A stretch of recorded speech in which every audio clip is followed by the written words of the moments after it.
A very good morning to all my dearest students. My name is Dr. Bina Somaya from Dr. Subhash Arya Kanya Vidyalaya Junagadh. Welcomes you all in the first video lecture of your practical subject Elements of Accountancy of 11th Commerce. First of all, dear students, I would like to congratulate to all of you for choosing the commerce field for your future, for your career. Really heartily congratulate to all the students. Before starting this first video lecture, I would like to share a morning vibes with you. Life does not provide any guarantee or warranty. It just provides possibilities and opportunities. Don't miss them, make the best of it. આનો આપણે ગુજરાતી બી સમજીએ અને સાથે એનો meaning બી સમજીએ.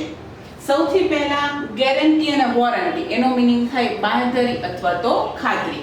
Life does not provide any guarantee or warranty એટલે કે જે જિંદગી છે સ્ટુડન્ટ્સ એ તમને ક્યારેય કોઈ પણ પ્રકારની બાંહેધરી કે ખાતરી ક્યારેય આપતી જ નથી. It just provides એટલે આપે છે. તો એ શું આપે છે? કોઈ બાંહેધરી કે ખાતરી નથી આપતી તો શું આપે છે? It just provides possibilities and opportunities. Possibilities એટલે શક્યતાઓ અને opportunities યાને કે તક.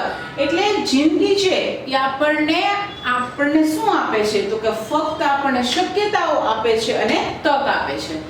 ડોન્ટ મિસ ધેમ એટલે આપણે તેને ચૂકી ન જવી જોઈએ. આપણને આપણી જિંદગીમાં જે બી શક્યતાઓ મળે છે અને જે બી તક મળે છે એ દરેક શક્યતા અને દરેક તક છે એને આપણે લઈ લેવી જોઈએ, એને મિસ કરવી જોઈએ નહીં, એટલે કે એને જતી કરવી જોઈએ નહીં. કારણ કે એક વખત જો તમારી લાઈફમાંથી તમને મળેલી તક હોઈ જશે સ્ટુડન્ટ્સ તો એની કોઈ ગેરંટી નથી કે ફ્યુચરમાં એ તક તમને સેકન્ડ ટાઈમ મળશે. તો એને મિસ ન કરતા અને એ તકને તમારે લઈ લેવી જોઈએ.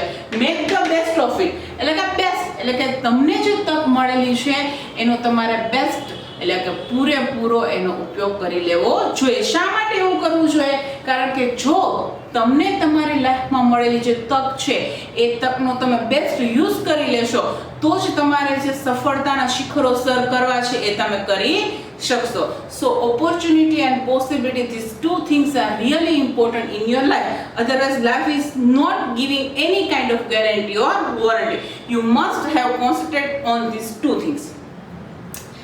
અત્યારે તમે લોકો જ્યારે તમારા ઘરે છો, અત્યારે આપણે આખી દુનિયામાં કહી શકાય આપણા ભારતમાં જે કોવિડ-19 પેન્ડેમિકનો જે સમય ચાલી રહ્યો છે તો આ સમયમાં ડિયર સ્ટુડન્ટ્સ તમે બધા જ તમારા ઘરે છો, સેફ છો.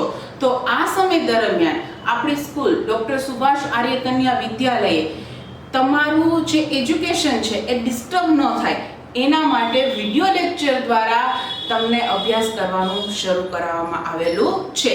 તો આઈ હોપ કે તમને અત્યારે જે તક મળી છે આ વિડિયો લેક્ચર દ્વારા તમને જે તક મળી છે સ્ટડી કરવાની એ જે તક છે એને તમે ગ્રેબ કરી લેશો. એ તક છે એને તમે લઈ લેશો અને જવા દેતા નહીં. શા માટે? કારણ કે ફ્યુચરમાં આગામી વર્ષમાં તમારે જે 11th કોમર્સની એક્ઝામ આપવાની છે એ એક્ઝામમાં તમારે એક સક્સેસ મેળવવાની છે એટલા માટે. સો shall we start our first video lecture? First of all જો આપણે જે સબ્જેક્ટ સ્ટડી કરવા જઈ રહ્યા છે એ છે એલિમેન્ટ્સ ઓફ અકાઉન્ટન્સી. એટલે કે તમારા કોમર્સનો મેઇન સબ્જેક્ટ જે કહી શકાય એ છે નામાના મૂળ તત્વો. સૌથી પહેલા જો આ સબ્જેક્ટ વિશે તમને કંઈ ખાસ કહું તો એમ કહી શકાય કે તમારી જે કોમર્સ ફિલ્ડ છે ડિયર સ્ટુડન્ટ્સ એ કોમર્સ ફિલ્ડનો એક મેઇન પ્રેક્ટિકલ અને એક્ઝામનો સ્કોરિંગ સબ્જેક્ટ જો કોઈ પણ છે કોમર્સ ફિલ્ડનો તો એ છે નામાના મૂળ તત્વો. એમ કહી શકાય કે કોમર્સના સ્ટુડન્ટની તો ઓળખ જ અકાઉન્ટન્સીથી થતી હોય છે. Because if there is no accountancy there is no commerce. Accountancy નથી તો કોમર્સ છે જ નહીં. You can say that accountancy is the base of commerce. Accountancy છે એ તો કોમર્સનો પાયો છે. એટલે as a student of commerce તમારા બધા પાસે અકાઉન્ટન્સી એટલે કે નામાના મૂળ તત્વોનો જે સબ્જેક્ટ છે એના ઉપર ખાસ પકડ હોવી જોઈએ. કારણ કે જો તમે આના ઉપર ખાસ પકડ નહીં રાખી શકો તો તમે કોમર્સ ફિલ્ડમાં સક્સેસ મેળવી શકશો નહીં. તો એક કોમર્સના સ્ટુડન્ટ તરીકે આપ લોકો ક્યારેય પણ નામાના મૂળ તત્વો છે આ સબ્જેક્ટને ક્યારેય તમે ઇગ્નોર કરી શકતા નથી. તો dear students, are you all ready to start your most important subject elements of accountancy, નામાના મૂળ તત્વો. ડિયર સ્ટુડન્ટ્સ, આપણે 11th કોમર્સ નામાના મૂળ તત્વોનો ફર્સ્ટ પાર્ટ શરૂ કરી રહ્યા છીએ. એકચ્યુઅલી તમારો જે નામાના મૂળ તત્વોનો જે સબ્જેક્ટ છે એ 2 પાર્ટ્સમાં ડિવાઇડેડ છે, ફર્સ્ટ અને સેકન્ડ. અને સૌથી પહેલાં આપણે ફર્સ્ટ પાર્ટ સ્ટાર્ટ કરી રહ્યા છીએ. સેકન્ડ થિંગ કે આપણું 11th કોમર્સનું જે વોટ્સએપ ગ્રુપ છે એ વોટ્સએપ ગ્રુપમાં તમને નામાના મૂળ તત્વોના ફર્સ્ટ પાર્ટની PDF ઓલરેડી સેન્ડ કરી દેવામાં આવેલી છે અને તમે લોકોએ બધાએ ડાઉનલોડ પણ કરી લીધું છે. છતાં પણ જો ડાઉનલોડ કરવાની બાકી રહી ગઈ હોય તો ખાસ યાદીથી તમે બધા આ બુક ડાઉનલોડ કરી લેજો, એટલે જ્યાં પણ તમારે જરૂર પડે ત્યાં તમે એ બુકનો યુઝ કરી શકો. ફર્સ્ટ ચેપ્ટર આપણે શરૂ કરીએ છીએ, હિસાબી પદ્ધતિ અને તેના પારિભાષિક શબ્દો. એકચ્યુઅલી આ જે ફર્સ્ટ ચેપ્ટર છે એ 2 પાર્ટ્સમાં ડિવાઇડેડ છે. એક છે હિસાબી પદ્ધતિ અને સેકન્ડ પાર્ટમાં આવે છે તેના પારિભાષિક શબ્દો. આપણે હિસાબી પદ્ધતિનું સ્ટાર્ટિંગ કરીએ. સૌથી પહેલા ઇન્ટ્રોડક્શન. એકચ્યુઅલી જ્યારે આપણે નામાની વાત કરતા હોય ત્યારે એટલી તો આપણને બધાને ખ્યાલ જ છે કે જે આપણે હિસાબ લખીએ છીએ એ હિસાબમાં નામાની જરૂર પડે છે. પણ કેવી રીતે, ક્યારે આનું ક્રિએશન થયું એ બધી વસ્તુઓ આપણે સ્ટેપ બાય સ્ટેપ જોશું. સૌથી પહેલા જ્યારે નાણાંનું માધ્યમ તરીકે અસ્તિત્વ ન હતું ત્યારે બદલા પદ્ધતિ કે સાટા પદ્ધતિ પ્રવર્તમાન હતી. પાસના સમયમાં જ્યારે નાણાં અવેલેબલ ના હતા તો ત્યારે જૂના જમાનાના જે લોકો હતા સ્ટુડન્ટ્સ એ બદલા પદ્ધતિ કે સાટા પદ્ધતિનો ઉપયોગ કરતા હતા. બદલા પદ્ધતિ અને સાટા પદ્ધતિ both are synonyms of each other અને એને ઇંગ્લિશમાં કહેવાય છે બાર્ટર સિસ્ટમ.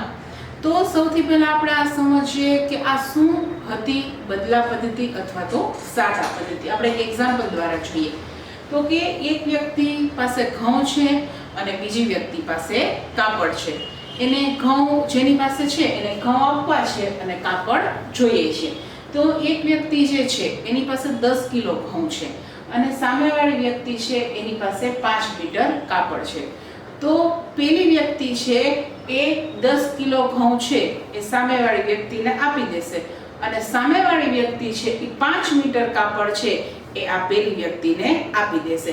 એટલે ત્યારે નાણાંનું અસ્તિત્વ ન હતું એટલે એક બીજી વ્યક્તિ શું કરતી તો કે સામે સામે વસ્તુઓને ઇન્ટરચેન્જ કરતી હતી.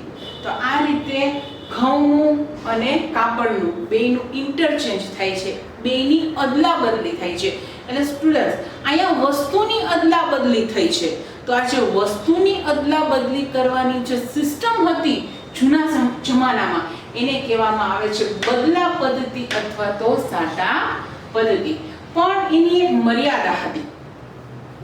આ જે પદ્ધતિ હતી એની મર્યાદા શું હતી તો કે માપન સરખું ન થતું હતું, કે બંને વસ્તુઓની જે વેલ્યુએશન હોય એ વેલ્યુએશન છે એ પ્રોપરલી થતી ન હતી. આપણે 10 કિલો ઘઉં અને 5 મીટર કાપડ હોય તો જેટલી વેલ્યુ 10 કિલો ઘઉંની હોય એટલી જ વેલ્યુ 5 મીટર કાપડની ગણી શકાય નહીં. એ બંનેની વેલ્યુમાં ઘણો બધો ડિફરન્સ જોવા મળે છે. તો પાસના સમયમાં આ જે બદલા પદ્ધતિ હતી એની આ મેઇન એક મર્યાદા હતી કે સામસામે જે વસ્તુઓનું ઇન્ટરચેન્જિંગ થતું હતું એની જે વેલ્યુએશન હતી એ વેલ્યુએશન છે એ સરખી થતી હતી નહીં.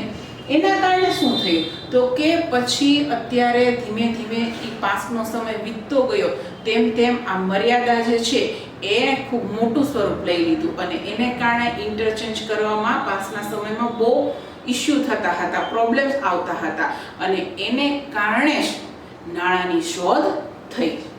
પ્રવર્તમાન સમયમાં વસ્તુ ખરીદવા કે સેવા પ્રાપ્ત કરવા ફેરબદલીના માધ્યમ તરીકે નાણાંનો ઉપયોગ કરવામાં આવે છે. અત્યારે તમને બધાને ખબર જ છે કે અત્યારે આપણે કોઈ પણ વસ્તુ પરચેસ કરવી હોય તો અત્યારે આપણે શેનો યુઝ કરીએ છીએ સ્ટુડન્ટ્સ?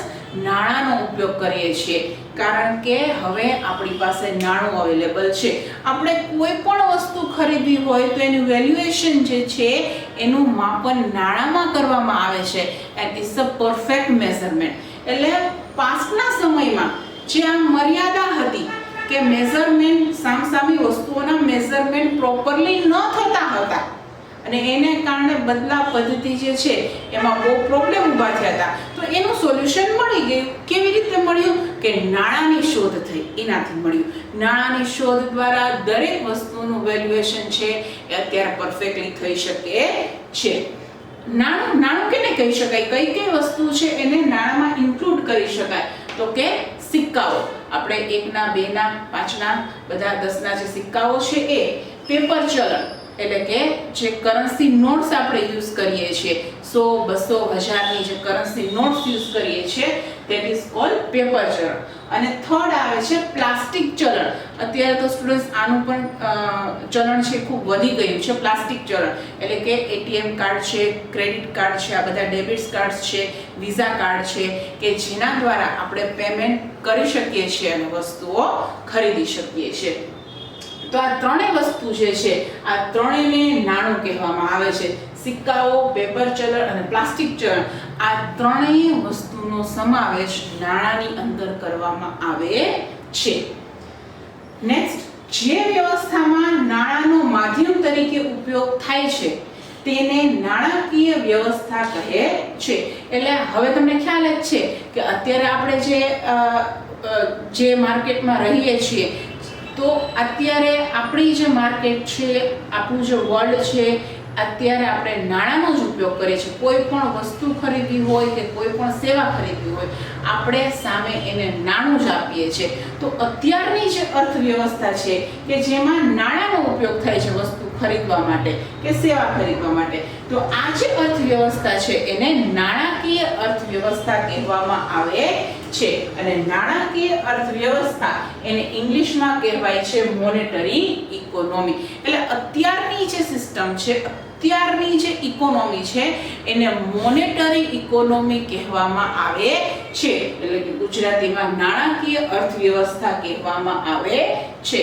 કારણ કે અત્યારે બાર્ટર સિસ્ટમની જે મર્યાદા હતી એ ટોટલી રિમૂવ થઈ ગઈ છે અને નાણાં આવી ગયા છે.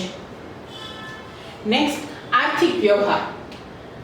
હવે આપણે જોશું કે કેને આર્થિક વ્યવહાર કહેવાય. કારણ કે જ્યારે આપણે સ્ટુડન્ટ્સ હિસાબો લખવાની વાત આવે છે એ હિસાબોમાં હંમેશા આર્થિક વ્યવહાર હોય એના જ હિસાબો લખવામાં આવે છે.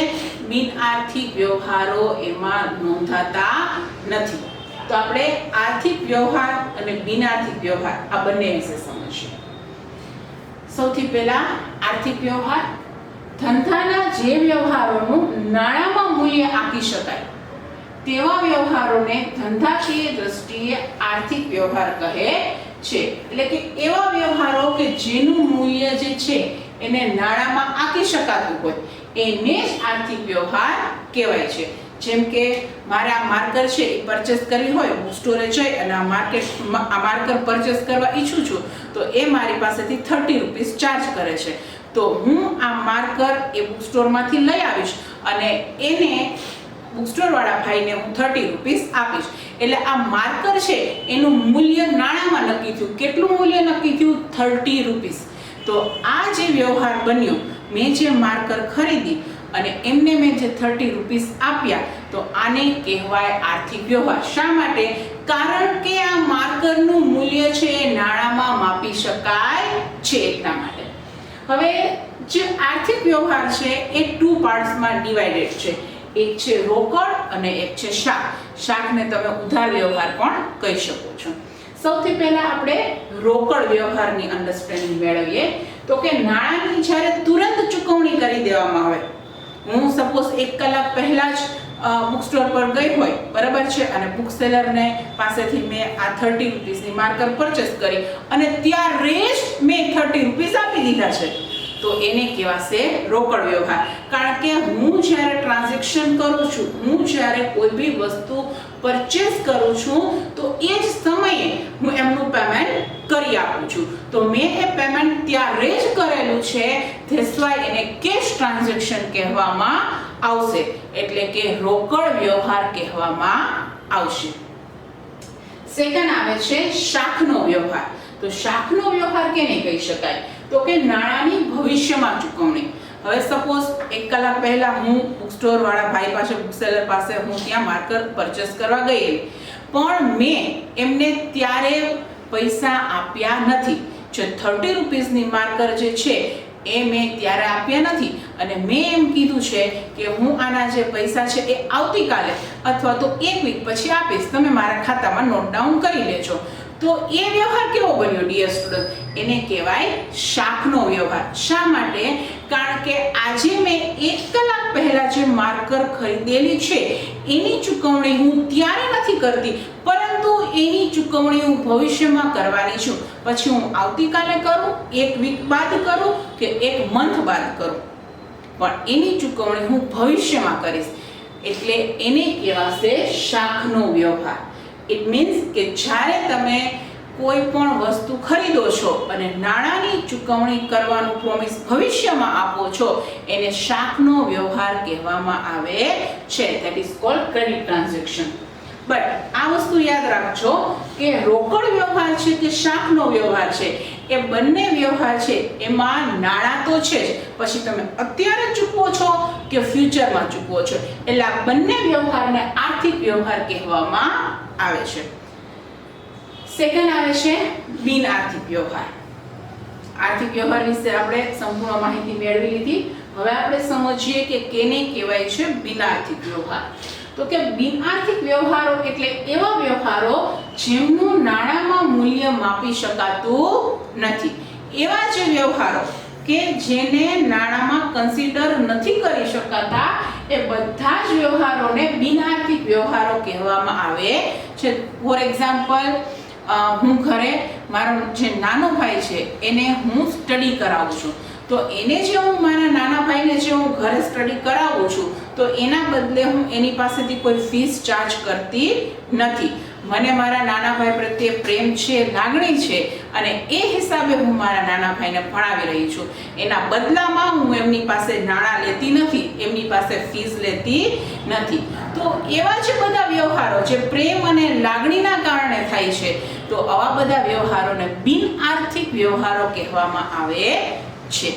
અને આપણે જે હિસાબો લખતા હોઈએ છીએ ડિયર સ્ટુડન્ટ્સ, બરાબર, એમાં આપણે આર્થિક વ્યવહારો જે છે એની જ નોંધ કરીએ છીએ.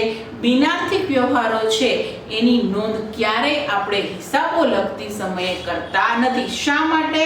એનું મેઇન રીઝન કે આર્થિક વ્યવહારોમાં આપણને સામે નાણાં મળે છે, પણ બિનાર્થિક વ્યવહાર છે એમાં ક્યાંય આપણને સામેથી નાણાં મળતા નથી.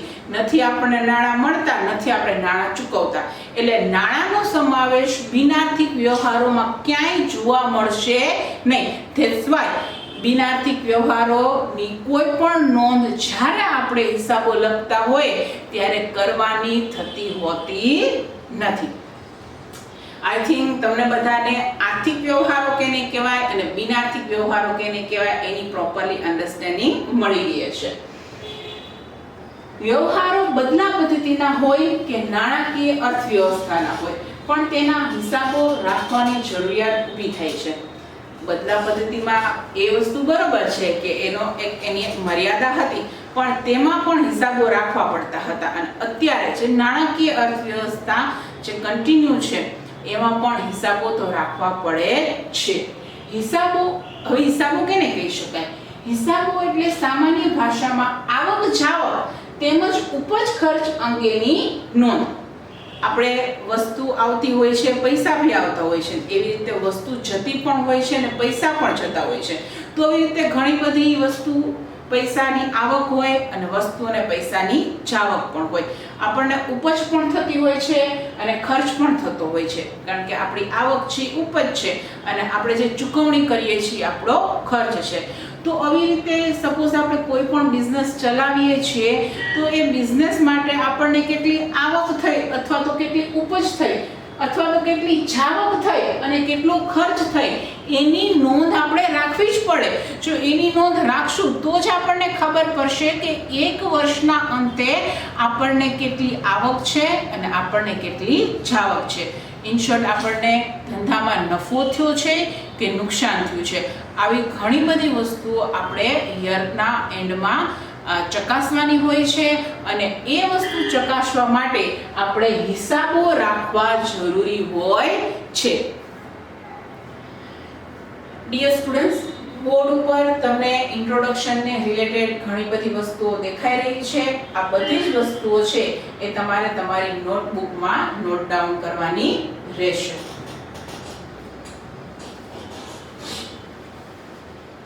ડિયર સ્ટુડન્ટ્સ, આપણે આ જે હિસાબો છે એનું એક એક્ઝામ્પલ જોઈએ. સપોઝ આપણો જે બિઝનેસ છે એમાં જાવક 12,000 થાય છે. કેવી રીતે 12,000 થશે?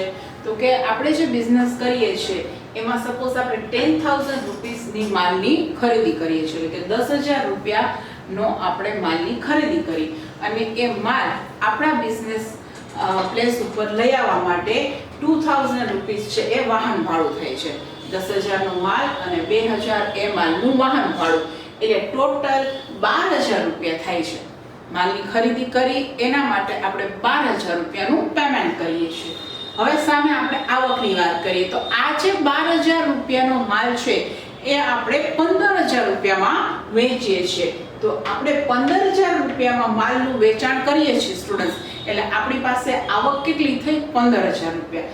બંનેનો તફાવત જોઈએ તો કે 15,000 છે એ આપણને આવક થાય છે અને 12,000 છે એ આપણને જાવક થાય છે. માલનું આપણે વેચાણ કર્યું તો 15,000 આવ્યા અને એ માલ આપણે ખરીદેલો હતો 12,000 રૂપિયામાં, એટલે 15,000 આવક માઇનસ 12,000 જાવક, એટલે તફાવત જે છે એ 3,000 જે છે એ પ્લસમાં છે, એટલે કે વધારે છે, એટલે એને આપણે નફો કહીશું. અહીંયા આપણે આવક વધારે છે અને જાવક ઓછી છે, એટલે 3,000 રૂપિયા છે એ આપણો નફો છે. તો આવી રીતે આપણે હંમેશા આખા વર્ષ દરમિયાન કેટલા રૂપિયાની જાવક થઈ અને કેટલા રૂપિયાની આવક થઈ એ બધા હિસાબો છે એ મેન્ટેન કરવા પડે છે. અને મેન્ટેન કરીએ ત્યારે જ આપણને ખબર પડે કે આપણા બિઝનેસમાં આપણે નફો કર્યો છે કે આપણે નુકસાન કર્યું છે. એટલા માટે હિસાબો રાખવા ખૂબ જ જરૂરી છે. હિસાબો રાખવાની પદ્ધતિ અથવા વ્યવસ્થાને હિસાબી પદ્ધતિ તરીકે ઓળખવામાં આવે છે. તો અહીંયા તમને હિસાબી પદ્ધતિનો કન્સેપ્ટ ક્લિયર થયો હશે કે હિસાબો રાખવાની આ જે પદ્ધતિ છે, આ જે વ્યવસ્થા છે એને હિસાબી પદ્ધતિ કહેવામાં આવે છે. આપણે એનું એક્ઝામ્પલ પણ જોયું. હિસાબોને નામા તરીકે પણ ઓળખવામાં આવે છે. આપણે જે નામાના મૂળ તત્વો છે એને શોર્ટમાં બધા નામું જ કહેતા હોય છે. તો આ હિસાબો રાખવાની જે પદ્ધતિ છે એનું બીજું નામ જે છે એ છે નામું, કારણ કે એને નામા તરીકે પણ ઓળખવામાં આવે છે. પણ આપણું જે બુક છે, આપણી જે બુક છે એમાં નામા પદ્ધતિના સ્થાને હિસાબી પદ્ધતિનો ઉપયોગ થયેલો છે. તમને કોઈ હિસાબી પદ્ધતિ કે નામા પદ્ધતિ કે both are one and the same. એટલે આપણી જે બુક છે એમાં જે શબ્દ યુઝ થયેલો છે એમાં હિસાબી પદ્ધતિનો શબ્દ યુઝ થયેલો છે. પણ કોઈ પણ જગ્યાએ તમને નામા પદ્ધતિ કહે, તમને નામું કહે તો એનો મીનિંગ પણ હિસાબી પદ્ધતિ જ થાય છે. બંને શબ્દ હિસાબી પદ્ધતિ અને નામા પદ્ધતિ બંને શબ્દ એકબીજાની જગ્યાએ યુઝ થઈ શકે છે. ડિયર સ્ટુડન્ટ, બોર્ડ ઉપર તમે એક્ઝામ્પલ અને એક્સપ્લેનેશન જોઈ શકો છો. આ બધું તમારે તમારી બુકમાં નોટ ડાઉન કરવાનું છે. ડિયર સ્ટુડન્ટ્સ, ખાસ એક વસ્તુ તમારે યાદ રાખવાની છે કે નામાના મૂળ તત્વોની એક બુક તમારે બનાવવાની છે, એક નોટબુક તમારે બનાવવાની છે. અને હું અહીં વિડીયો લેક્ચર દ્વારા જે કાંઈ પણ ક્લાસ વર્ક કરાવું છું એઝ વેલ એઝ ફ્યુચરમાં તમને થોડી ઘણી વસ્તુ હોમવર્કમાં પણ આપવાની રહેશે. તો એ ક્લાસ વર્ક અને હોમવર્ક આ બધું જ તમારે તે એક સ્પેશિયલ તમે જે નામાના મૂળ તત્વોની બુક બનાવેલ છે એમની અંદર બધી જ વસ્તુ નોટ ડાઉન કરવાની રહેશે, જે કમ્પલસરી છે. અહીં આપણે જે ફર્સ્ટ વિડીયો લેક્ચર છે નામાના મૂળ તત્વોનો એ કમ્પ્લીટ કરીએ છીએ. Have a good day ahead. Stay home, stay safe.